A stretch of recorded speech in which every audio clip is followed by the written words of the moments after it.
Hai teman-teman unicorn, pada kesempatan yang berharga ini, kita akan membahas mengenai spiritual awakening atau kebangkitan spiritual.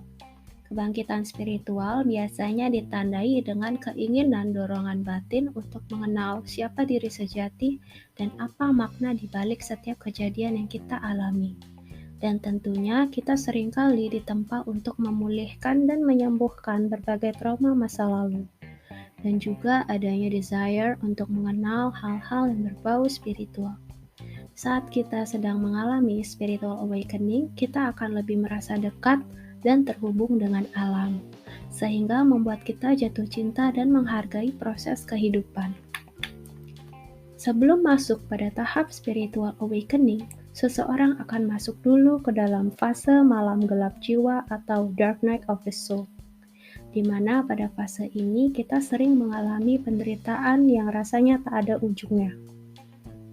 Perasaan kita saat itu berada dalam yang kacau atau dalam vibrasi rendah, dan pada akhirnya kita tidak lagi mempercayai adanya kebaikan dari alam semesta, dan kita menjauhi divine light atau sang ilahi, sehingga hubungan kita dengannya terputus.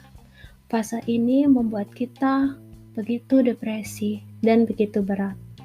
Rasa takut, kecewa, sakit fisik maupun mental, serta masalah semakin hari semakin bertambah.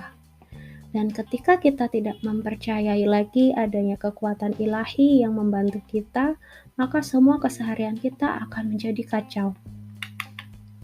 Namun, setelah kita merasa berserah diri secara spontan di alam bawah sadar, artinya kita sedang kedatangan tamu, yakni divine light atau sang ilahi.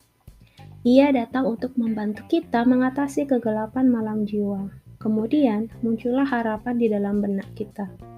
Harapan tersebut membuat kita tersadar akan adanya perubahan yang positif di dalam jiwa. Dan kita memulai fase baru, yakni kebangkitan spiritual atau spiritual awakening. Perlu diketahui bahwa fase malam gelap jiwa ini biasanya hanya sekali dalam seumur hidup untuk sebagian besar orang. Dan setelahnya kita sudah memasuki fase kebangkitan spiritual.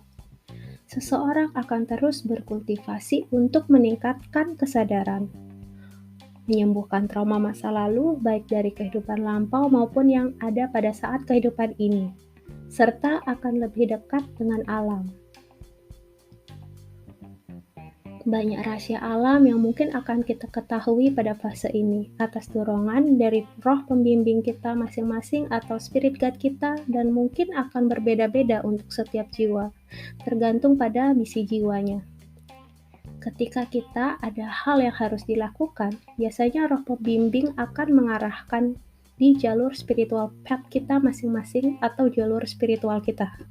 Dan tentunya kemampuan intuitif kita semakin terasah karena bimbingan dari spirit guide. Intuisi diperlukan untuk perjalanan misi jiwa kita. Sekian dulu dari episode kebangkitan spiritual. Semoga bermanfaat dan sampai jumpa di episode berikutnya.